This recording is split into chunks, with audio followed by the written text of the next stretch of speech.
बोलो श्री प्राणनाथ प्यारे की जय। बोलो श्री सद्गुरु महाराज की जय।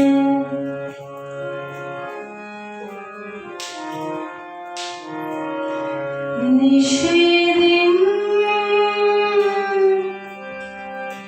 ग्रही प्रेम सो श्री युगल स्वरूप के चरण।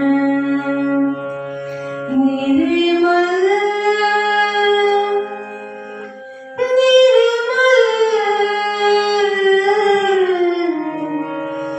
निर्मल होना याही सो और धाम बरनन। निषेधं ग्रही प्रेम सो श्री युगल स्वरूप के चरण। निर्मल निर्मल निर्मल होना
के चरण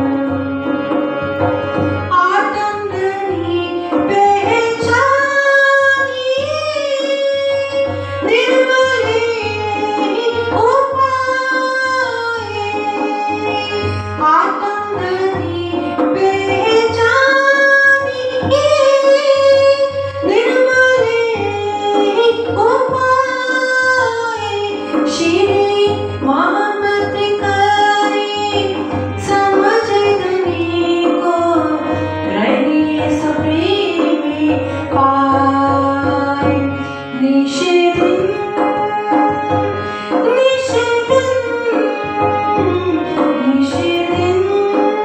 रही प्रेम सो श्री युगल स्वरूप के चरण निर्मल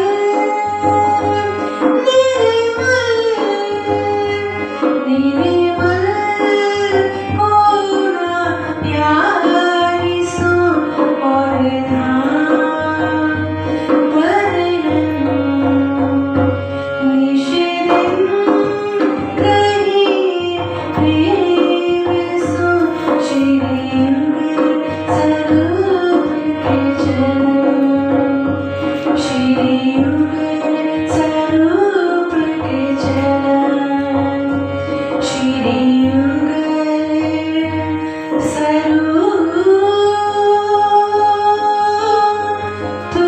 के चरण। बोलो श्री प्राणनाथ प्यारे की जय। बोलो श्री सद्गुरु महाराज की जय। बोलो श्री प्राणनाथ प्यारे की जय। बोलो श्री निजानंद स्वामी की जय।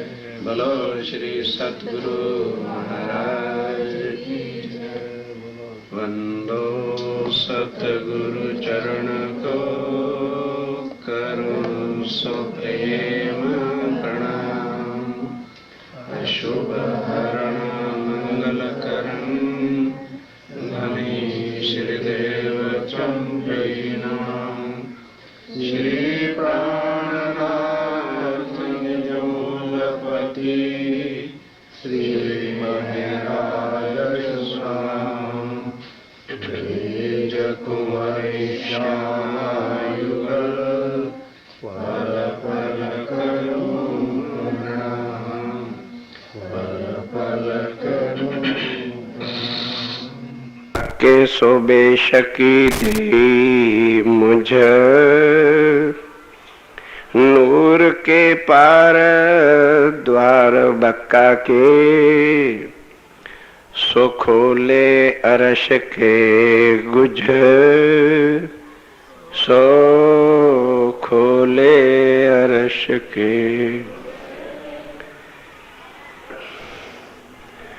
आत्म संबंधी श्री राज्य महाराज के लाडले प्यारे सुंदर साधु जी,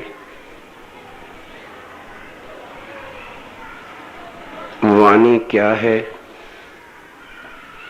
जिसके दुनिया बिना ये दुनिया तो क्या यहां से लेकर अक्षर ब्रह्म तक भी नहीं जानते थे कि उस पार ब्रह्म की स्वलीला अद्वैत जो उनकी अपनी निज घर के अंदर रंग माहौल नो भूम दसवीं आकाशी में लीला है, वो क्या है।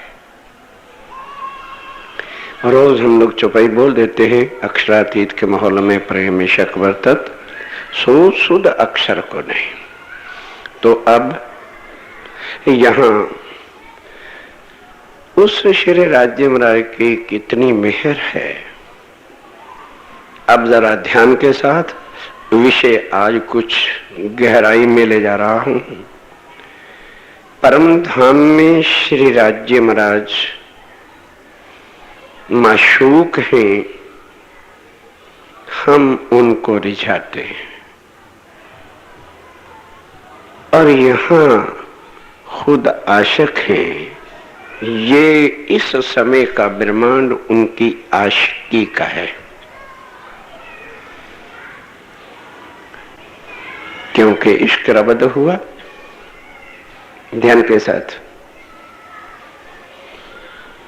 तो आशिक बिना इश्क के आएगा तो आशिकी करेगा क्या? और गाते हम लोग रहते हैं कापियों में लिखकर, आशिकी उसी की है जो हमारे हैं पिया, पर ये जानते नहीं कि आशिकी क्या है।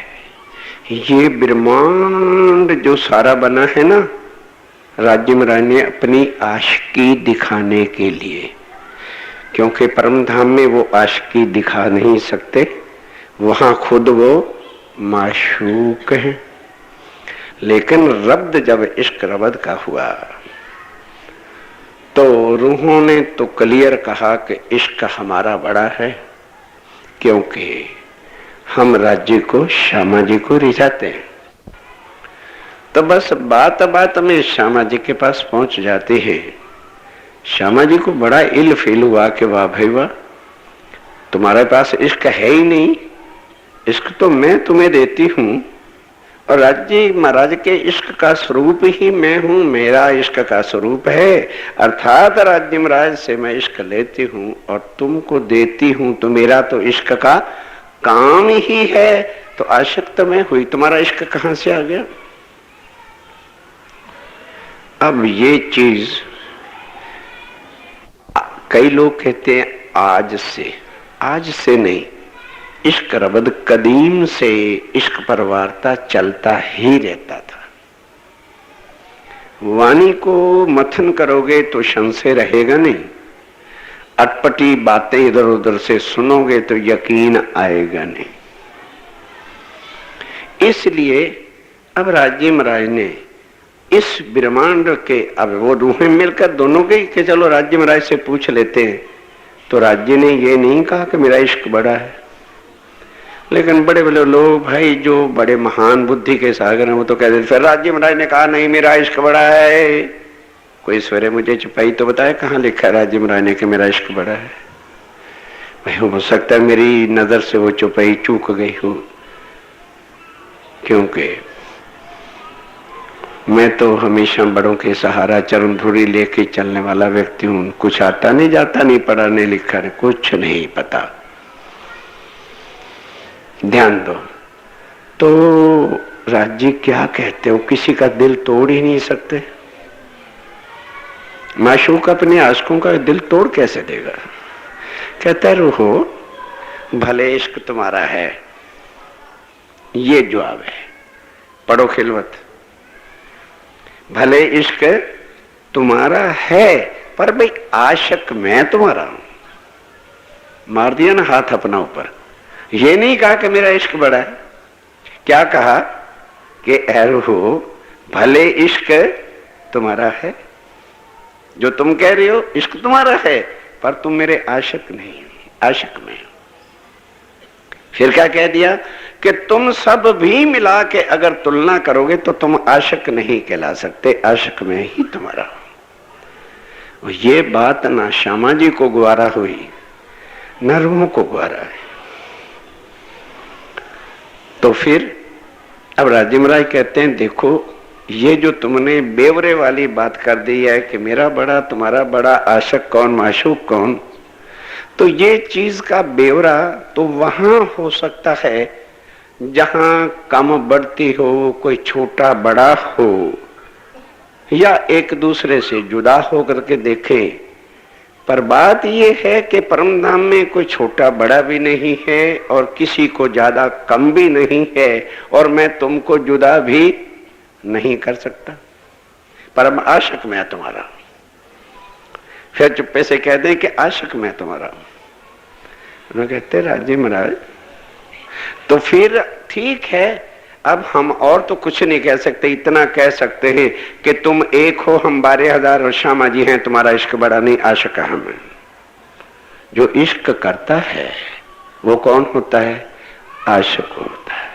जो इश्क देता है वो कौन होता है? वो माशूक होता है। सारी बातों को समझोगे तब पता चलेगा।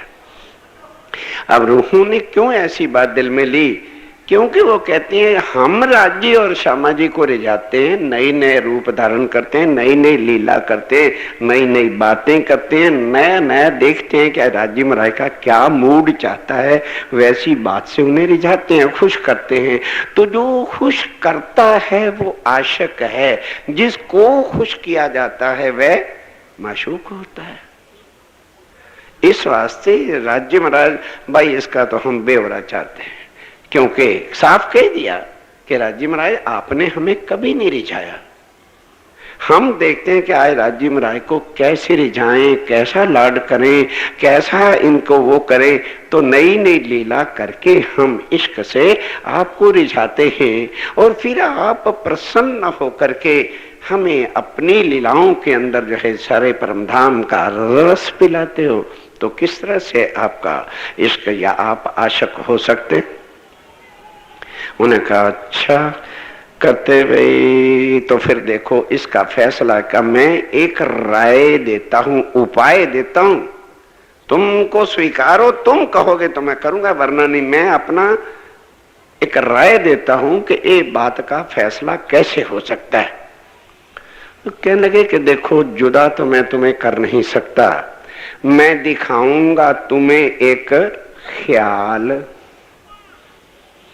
कहने लगे राज्य महाराज वो कैसे दिखाओगे? कहने लगे बिठाऊंगा तुम्हें चरणों के तले और कुछ नहीं, और तुम्हें कोई खटका हो कि राज्य महाराज हमें छोड़ देंगे, तो तुम मुझे मेरे चरण पकड़ के बैठ जाओ।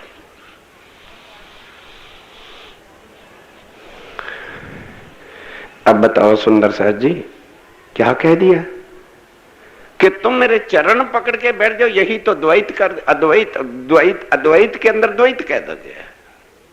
आगे हर समय हम उनकी नजर के सुख लेते थे, नजर से एक पलक के लिए भी कभी कोई ओझल हुआ ही नहीं था।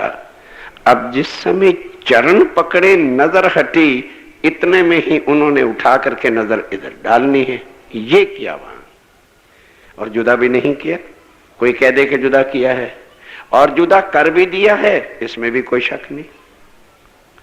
ध्यान के साथ समझिए, जुदा भी नहीं किया पर आत्म चरणों के तले बैठी है, और जुदा भी कर दिया है कि हम उनके आंखें हमारी खुली हैं, देख सकते नहीं, आंखें खुली हैं, देख सकते नहीं। लोग इसको फरामोशी कह देते हैं। फरामोशी भी राज्य ने लिखा जरूर है, लेकिन फरामोशी नहीं है। आंखें खुली हैं, हम सामने बैठे, तो मतलब क्या था कि हमारे अंदर वो श्री राज्य महाराज का इश्क तन है, इश्क नहीं रहा। उन्होंने कहा रूहो तुम मेरे तन हो, इश्क जो है मेरे दिल से है तुम्हारा। पाठ करना और चीज है, मथन करना और चीज है। रूहो तुम मेरे तन हो, तुम सो इश्क जो मेरे दिल, ए बेवरा ना पाओ बक्का मिने जो शहूर करो सब मिल। इस बात पर ही सारा खेल बना हुआ है कि तुम यदि सब की सब मिलकर के भी शहूर करोगे, ये भेद तुम्हें नहीं पता चल सकता कि तुम मेरे तन कैसे हो और तुम्हारे अंदर श्यामा जी अंग किसके हो। ध्यान के साथ कई कहे लो जी तन और अंग में क्या फर्क पड़ता है? रुहो तुम मेरे तन हो और अंग किसके हो? श्यामा जी ने अंग हो सुंदीरा। तो समझ लिया क्या है? कवर हमारा राज्य महाराज का स्वरूप का है और अंदर हमारे रक्त और लीला किसकी होती है? श्यामा जी की इश्क की है। इसलिए अंग किसके हैं? जिन्होंने सो जाना बेशक वो पहले से इस बांस से परली तरफ बैठ जाया करो, जिनको लज्जत ना आए, क्योंकि उन्हें क्या पता ये कहां की बातें। अरे हो तुम मेरे तन हो, तुम सो इश्क जो मेरे दिल, तो श्यामा जी का दिल क्या है? गंजानगंज इश्क का इतना सागर है कि नहीं समा सका, तो श्यामा जी का स्वरूप इश्क से बना दिया। फिर वो भी नहीं जब समा सका तो एक इश्क का सागर बना दिया कि ओवरफ्लो होकर के उसी में जाता रहा। इतना नूर का स्वरूप है कि जब अपने मुखार बिंद का वो तेज भी खुद शरीर भी नहीं सहन कर सका, तो फिर नूर का स्वरूप अक्षर ब्रह्म बनाया। उससे भी जब नूर ओवरफ्लो हुआ तो नूर का सागर बना दिया कि बाकी इसमें ओवरफ्लो यहां चलता है। इतना परम धाम में हर एक चीज का रूप है। इश्क कितना है, सीमा ही नहीं। नूर कितना है, नूर स्वरूप से ही सारा परम धाम नूर है। जब पढ़ने लगते हैं तो नूर की वाड़, नूर जाली, नूर थंबे, नूर मकान, नूर पशु, नूर पक्षी, नूर किवाड़ी, नूर जाली, पढ़ते पढ़ते आदमी पागल हो जाते। ये नूर नूर नूर नूर क्या है? नूर श्री राज्य राय के बाहरी स्वरूप, मुखार बिंद का स्वरूप नूर ही नूर है। और इतना नूर है कि सारा परमधाम नूर ही नूर है। जमी आसमान कन कन नूर ही नूर है। फिर उससे अतिरिक्त है तो पूर्णमदा पूर्णमदिम अक्षर का स्वरूप नूर का बना दिया। नूर क्या होता है? सत्ता रुबाली, रौब वाला स्वरूप जो होता है उसको कहते हैं। भाई पहले ही पूछते हैं दफ्तर साहब का मूड कैसे है, कैसे मूड है? अरे अंदर न जाना, आज बड़े गुस्से में हैं। अच्छा बाबा नहीं जाते हैं। हाँ भाई आज कैसे मूड है? आज बड़े खुश थे। अच्छा मैं भी फाइल ले जाऊं? ले जाओ। कहां से दिखता है?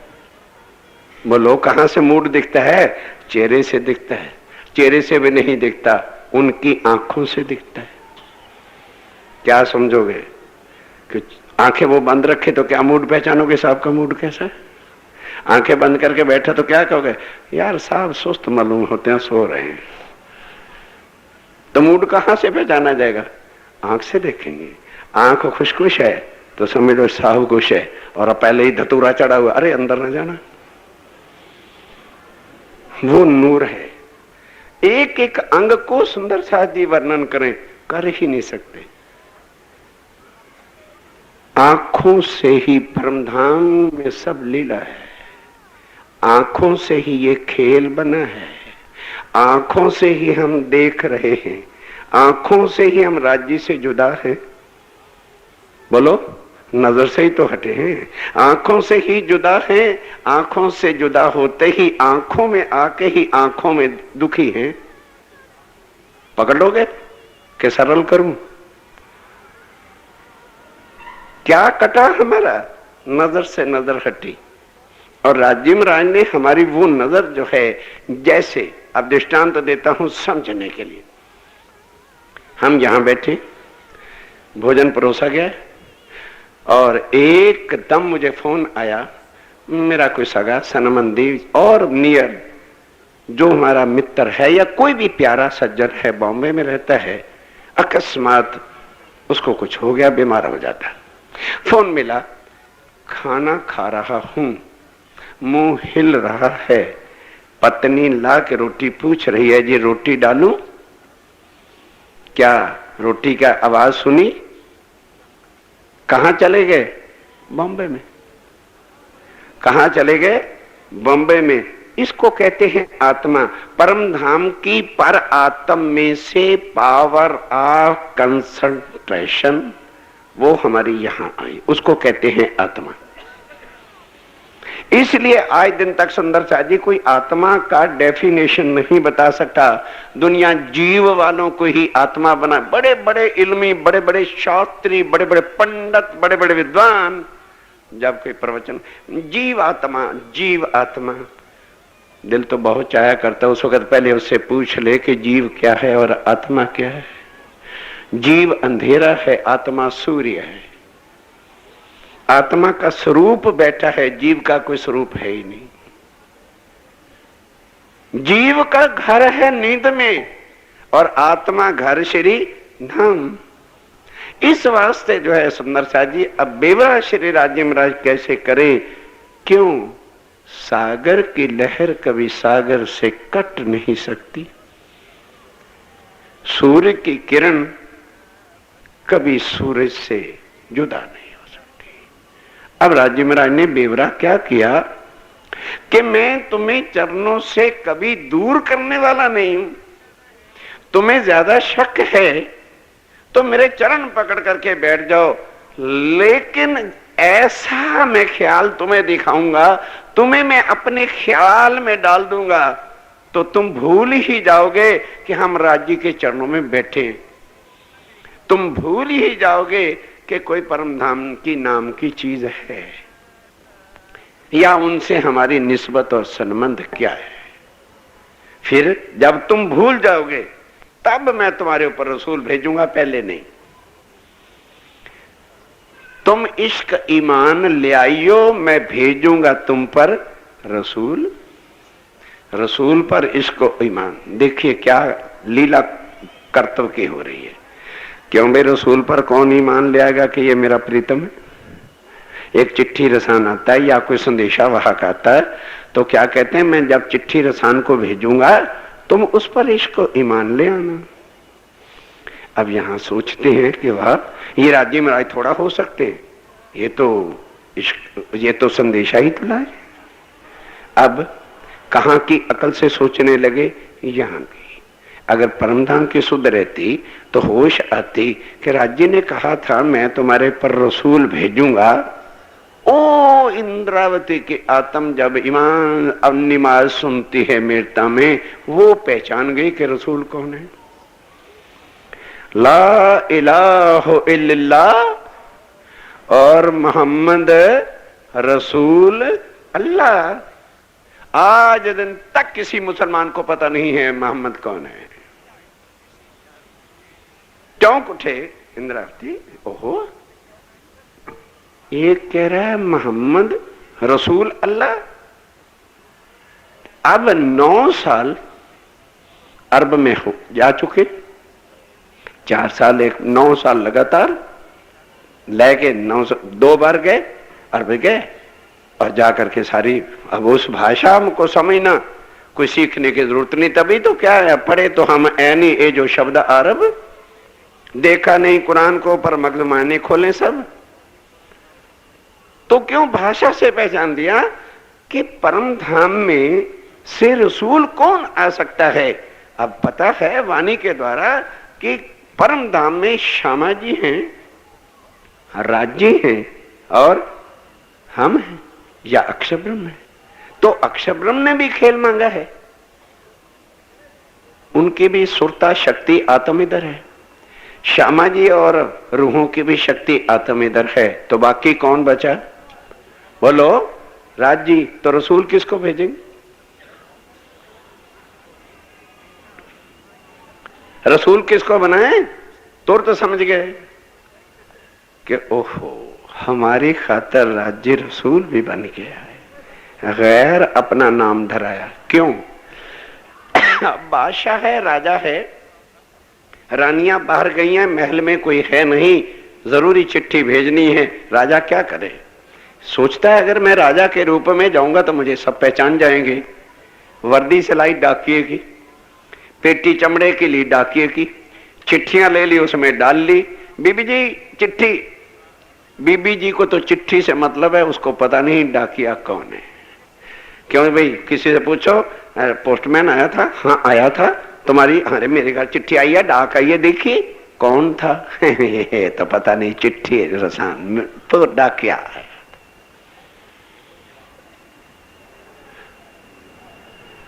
बताया सवेरे, हुक्म लेकर आया तो नाम धराया, गैन रसूल अपना बना दिया, और आज दिन तक रसूल ही बन के चलते रहे। अब आके इल्म से बे इसलिए ये इल्म दिया कि रूहों की जरा भी बेशकी ना रहे। पहली ही चुपाई में वो शब्द है, इसलिए समझाना पड़ रहा है। फिर क्या कहा कि जब रसूल वो चिट्ठियां लेकर के आएगा, फिर भी तुम मेरे स्वरूप की पहचान न कर सकोगे, परम धाम पर ईमान न लाओगे। क्यों? रसूल को किस तन में भेज दिया? मुसलमानों के तन में। और हमें कहां धर दिया? बोलो, हिंदुओं के तन में। अब कौन हिंदू है जो मोहम्मद को अल्लाह ताला माने? अब उनको क्या कह दिया? ए मुसलमानों, वक्त आखिरत को सूरज पूर्व की बजाय पश्चिम में निकलेगा, तुम्हारे वास्ते अंधेरा रहेगा। क्यों? अब पश्चिम की बजाय पूर्व की बजाय पश्चिम में क्या मतलब? हिंदुओं के तन में रूहें और परम धाम के राज्य महाराज आएंगे और मुसलमानों के लिए अंधेरा रहेगा। मुसलमान कट सकता है, मर सकता है, पर हिंदू की वाणी पर यकीन नहीं ला सकता। औरंगजेब के दरबार में 12 मोमिन जाके कुरान की ही तो बातों से लालदास जी ने शरीयत वालों का सिर झुकाया, लेकिन तनों को देखकर गुनाहगार बन गए और मोमिनों पर कष्ट ढाया। ये है यहाँ का कि यहाँ रूहें आकर के किस पिंजरे में फंसी हुई हैं, जहां कर्म कांड, खानदानवाद, कुटुंब कबीलावाद, समाज क्या कहेगी, घर वाले क्या कहेंगे, हम तो अकेले पड़ गए वहां पे। वाह, कबीर से ही पूछ लेते कि हंस अकेला आया है और हंस अकेला जाएगा। और हम परम धाम की आत्माएं अपने को अकेला समझती हैं, तो वो क्या आत्म जागृत हो गई? जो आत्म ये कहती है मैं अकेली पड़ गई, वो अभी जागी नहीं।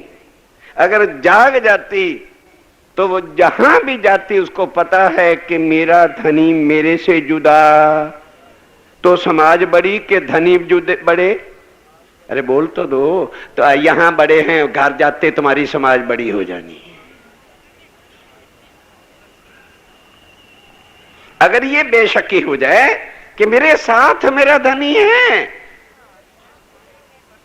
ये एक समाज का कुल ब्रह्मांड एक तरफ हो जाए, एक नहीं करोड़ों ब्रह्मांड एक तरफ हो जाए, फिर भी मैं अकेली कि दुनिया अकेली?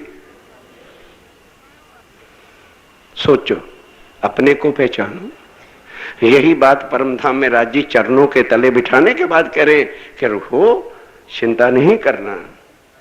केवल तुम्हारा ख्याल जब माया के जीवों पर जाएगा, वो सारा बेवरा छोड़ दो कि इस खेल का बताया जन्म है, मरण है, दुख होगा इत्यादि जो कुछ भी है, उस जमेले को छोड़ो, नहीं तो फिर चर्चा वहीं रह जाती। तो फिर मैं श्यामा जी को भेजूंगा, वो तुम्हारे हाथी है ना। अब रसूल को तो भेज दिया मुसलमान के तन में और श्यामा को भेज दिया हिंदू के तन में, उन पर तुम्हारा विश्वास आएगा। पर क्या वो ऐसा जब मेरे परम धाम की बातें सुनाएगी तो वो बातें दुनिया से न्यारी होगी। हादी मीठे वचन किसके?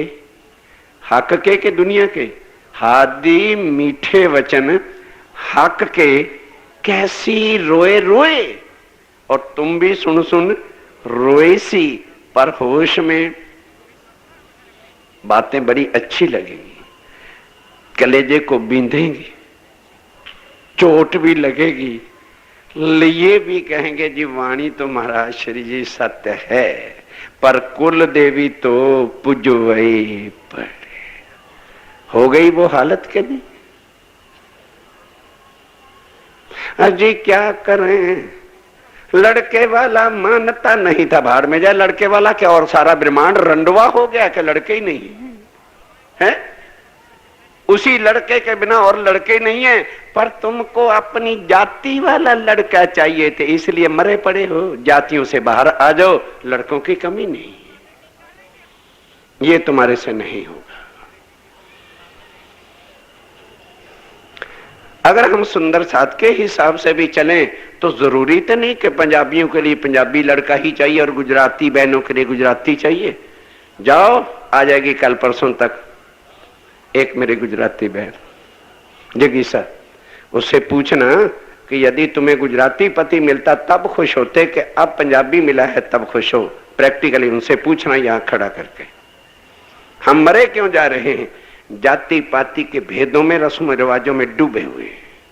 इससे बाहर निकलो। बहुत विशाल सुंदर सात का भी सागर है, सब कुछ हो सकता है, पर क्या कर लो जी, जिन परिवारों को नहीं देखा फिर हम क्या करें, कम से कम घर जाने पहचाने होने चाहिए। मतलब मौत के फंदे तो खुद गले में डाल रहे हैं।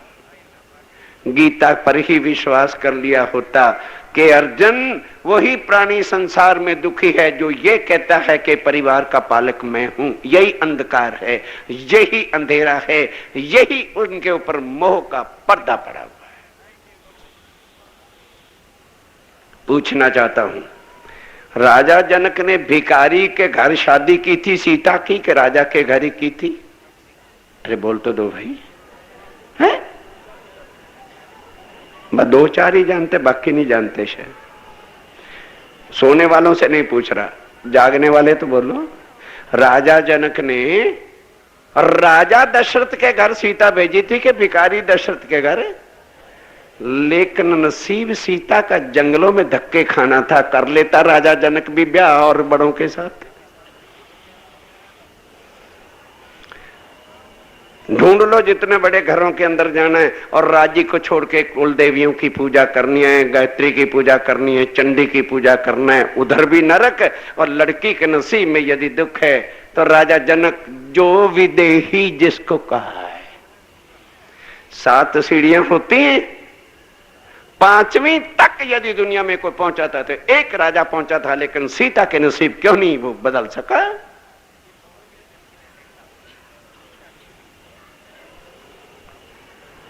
और बेचारी को लाए भी जैसे तैसे करके, अग्नि परीक्षा तो वही करके राम लाया था लंका में।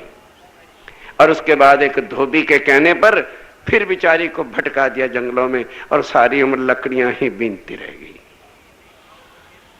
इसी से रामायण सुनते हैं और बड़े संत देश के अंतरराष्ट्रीय जी महाराज हमको रामायण सुनाने आ रहे हैं। क्या समझा रामायण से? क्या लिया रामायण से?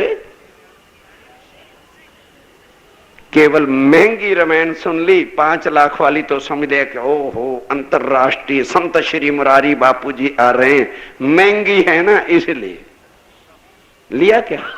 आओ रामायण हमसे सीखो, बताएं रामायण का सार क्या होता है। रामायण वाले क्या जाने रामायण के अंदर क्या है, गीता वाले क्या जाने गीता के अंदर क्या है। क्योंकि रामायण राम के भक्तों के लिए नहीं बनी, गीता कृष्ण के भक्तों के लिए नहीं बनी, भागवत जो है व्यास के भक्तों के लिए नहीं बनी, ये हमारे लिए बनी। उनकी चाबी हमारे पास है। भागवत कौन सुना सकता है ब्रह्म सृष्टि के बिना? क्योंकि भागवत की चाबी हमारे पास है। व्यास को क्या पता नित्य वृंदावन क्या है, व्यास को क्या पता कृष्ण क्या है, व्यास को क्या पता गोपियां क्या हैं। एक भी प्रश्न का उत्तर व्यास नहीं दे सका। लिख तो दिया कि गोपियां कुंवारी कन्याएं थी और सुबह 16 श्रृंगार करके जो है नंद बाबा के घर गई। जाओ व्यास को पकड़ के ले आओ, आके उत्तर देवे कि कुंवारी कन्या ने कैसे श्रृंगार किया था। भागवत वाले इन बातों को थोड़ा खोलें। 7 दिन में भागवत खत्म। अच्छा भाई, अगर 7 ही दिन में भागवत खत्म है तो फिर एक ही 12वें स्कंद के अंदर 10वें स्कंद में रास का वर्णन करके व्यास जी ने खत्म कर दिया। व्यास आज भी रास हो रही है कि नहीं?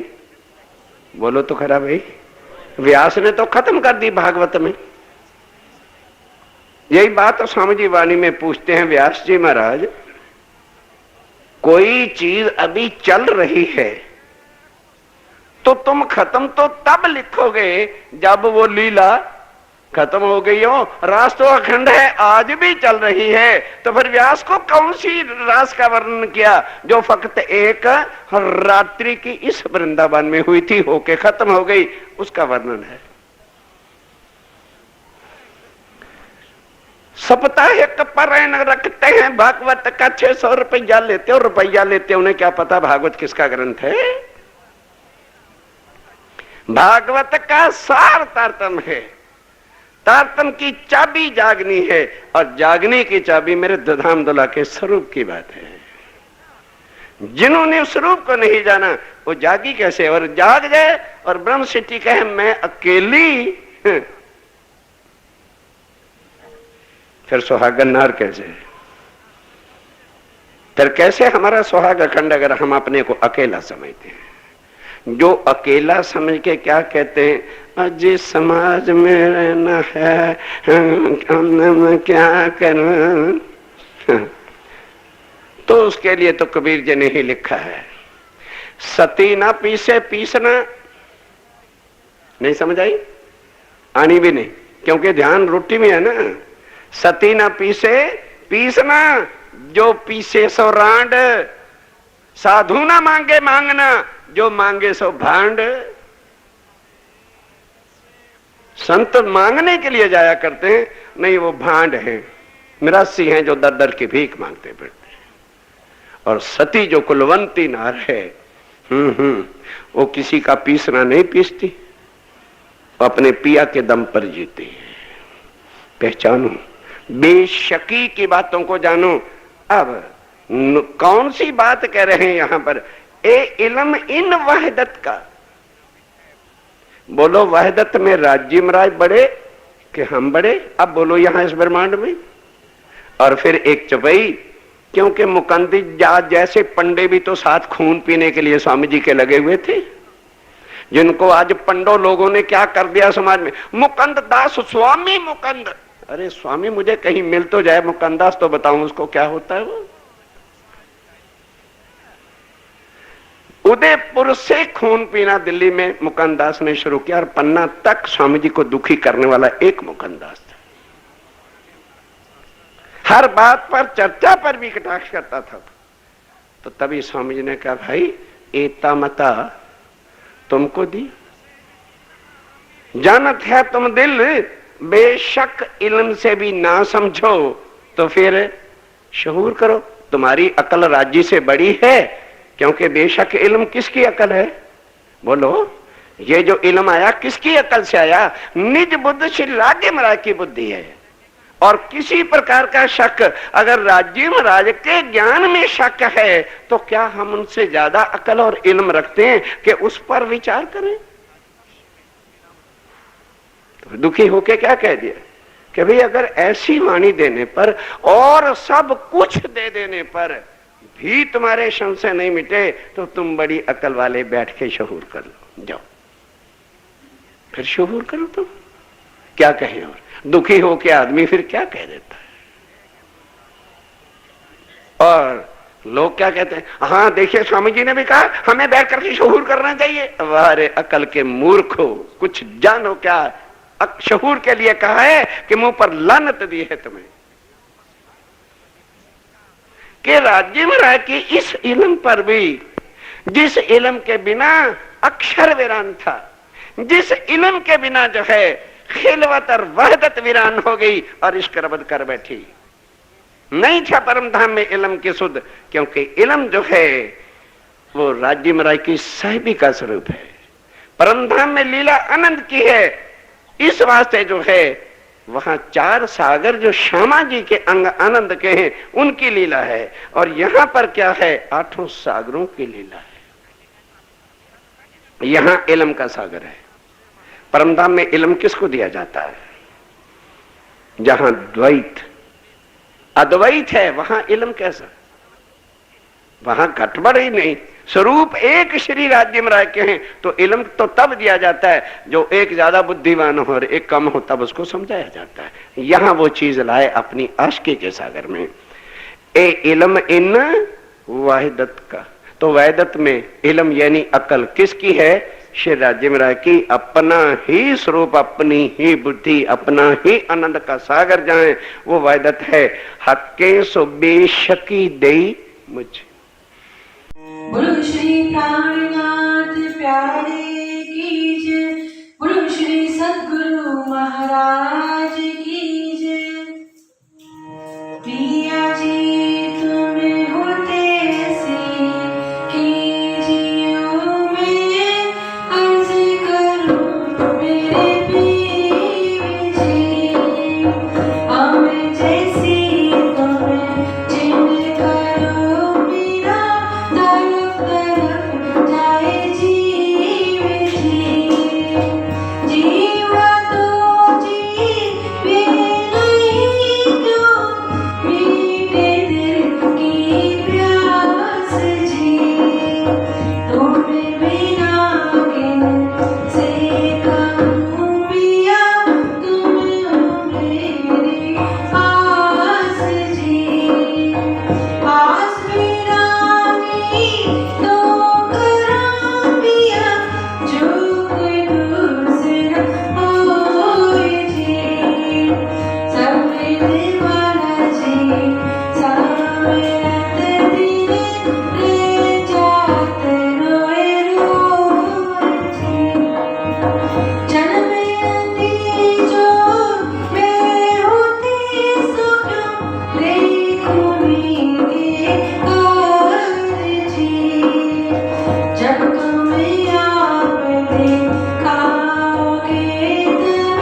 तुम्हारा